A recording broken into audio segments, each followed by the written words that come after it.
Hello guys, কি অবস্থা সবার? আমি আব্দুল্লাহ। আজ আমার ব্লগ 2-তে সবাইকে স্বাগত।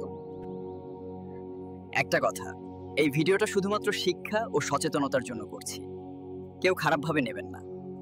আজকের গল্প অন্ধবিশ্বাস। একটি গ্রামের কুসংস্কার নিয়ে। এই গাছটিকে ঘিরেই শত বছরের বিশ্বাস, এটি নাকি রোগ নিরাময় করে। এগুলো ভিত্তিহীন। চিকিৎসা ছাড়া সুস্থ হওয়া সম্ভব নয়। তুই গায়ের রীতি অপমান করলি, তোরে আর কেউ ডাক্তার মানবে না। তাকে একঘরে করে দেওয়া হলো শুধু সত্য বলার অপরাধে। আসুন, কুসংস্কার নয়, জ্ঞান আর বিজ্ঞানকে সামনে রাখি। এটাই হোক আমাদের অঙ্গীকার।